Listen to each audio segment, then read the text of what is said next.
నమస్కారం అండి. నేను doctor Sravani Pulluri, clinical director Nest fertility centre Madinaguda. So ఇవాళ మనం డిస్కస్ చేయబోయే టాపిక్ వచ్చి మెనోపాజ్ వచ్చిన వాళ్ళలో అంటే ఎల్డర్లీ ఫీమేల్స్లో వన్స్ పీరియడ్స్ అనేవి మొత్తానికి ఆగిపోయిన తర్వాత ప్రెగ్నెన్సీ ఆప్షన్స్ అనేవి ఎలా ఉంటాయి అవి ఇవాళ డిస్కస్ చేద్దాం.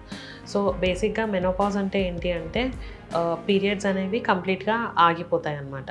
సో వీళ్ళలో ఏంటి అని అంటే మనకి కావాల్సిన హార్మోన్స్ అన్నీ తగ్గిపోతాయి అన్నమాట. ఫీమేల్ రిప్రొడక్టివ్ హార్మోన్స్ ఏవైతే ఉన్నాయో అవన్నీ తగ్గిపోతాయి అన్నమాట. సో ఈ ఈస్ట్రోజన్ కానీ ఇవన్నీ తగ్గిపోతాయి. సో దానివల్ల ఏమవుతుంది అంటే మనకి గర్భసంచి లోపల లైనింగ్ ఏదైతే ఉంటుందో అది ఎక్కువ పెరగదు. సో దాంతోపాటు మనకి ఓవరీస్లో అండాశయాల్లో కూడా ఎగ్స్ అనేవి పూర్తిగా తగ్గిపోతాయి.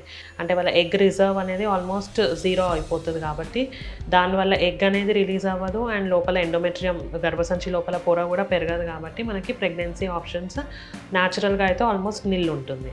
సో బేసిక్గా మనం ఇట్లాంటి వాళ్ళకి ప్రెగ్నెన్సీ తీసుకురావాలి అంటే మెయిన్గా మనం చేసేది ఏంటి అంటే గర్భసంచిని ప్రెగ్నెన్సీ రావడానికి మనం దాన్ని ప్రిపేర్ చేయాలన్నమాట.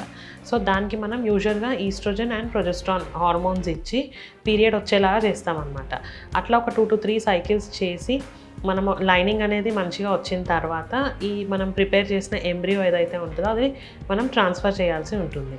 సో ఎంబ్రియో వచ్చి యూజువల్గా మెనోపాజ్ అటైన్ అయిన వాళ్ళలో ఎగ్ రిజర్వ్ కూడా నిల్ ఉంటుంది కాబట్టి యూజువల్గా వాళ్ళకి డోనర్ ఎగ్గే సజెస్ట్ చేస్తాము.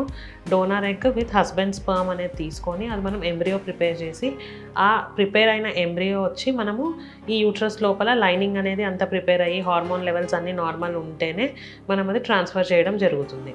సో వన్స్ లైనింగ్ అనేది అంతా నార్మల్ ఉండి మంచి క్వాలిటీ ఎంబ్రియో అనేది మనం పెట్టినట్టయితే ప్రెగ్నెన్సీ వచ్చే ఛాన్సెస్ చాలా ఎక్కువగానే ఉంటాయి అన్నమాట. సో బేసిక్గా ఇట్లాంటి ఆప్షన్స్ యూజువల్గా పిల్లలు చనిపోయిన వాళ్ళు కానీ లేదా ప్రీమెచ్యూర్ ఓవేరియన్ ఫెయిలియర్ లైక్ కొందరికి ఏంటి అంటే ఓవరీస్ తొందరగా ఫెయిల్ అయిపోతాయి అన్నమాట. సో దాంతో కూడా పీరియడ్స్ అనేవి ఆగిపోతాయి. సో అట్లాంటి వాళ్ళకి కానీ ఇది one of the best option అన్నమాట. సో మనం పీరియడ్స్ వచ్చేలాగా ఇండ్యూస్ చేసి ఆ పీరియడ్స్ వచ్చిన తర్వాత ప్రిపేర్ చేసిన ఎంబ్రియో అనేది ట్రాన్స్ఫర్ చేయడం జరుగుతుంది అన్నమాట. ఈ ప్రాసెస్ ద్వారా ప్రెగ్నెన్సీ వచ్చిన వాళ్ళు ఎందరో ఉన్నారు. సో ఇట్లాంటి అవకాశాన్ని యూటిలైజ్ చేసుకునే మంచి ఆప్షన్ మనకు ఐవీఎఫ్ అనేది ఇస్తుందన్నమాట. సో ఈ ప్రాబ్లం ఉన్న వాళ్ళు ఎవరైనా ఈ ఆప్షన్ని వినియోగించుకొని మదర్ అవ్వచ్చు అని మెయిన్గా చెప్పడమే ఈ వీడియో యొక్క ఇంపార్టెన్స్. సో ఈ వీడియో కనుక మీకు ఇన్ఫర్మేటివ్ అనిపిస్తే లైక్ చేయండి అండ్ మీకు నచ్చిన వారితో షేర్ చేయండి అండ్ తప్పక మా ఛానల్ని సబ్స్క్రైబ్ చేయండి. కింద ఉన్న బెల్ ఐకాన్ని ప్రెస్ చేయండి.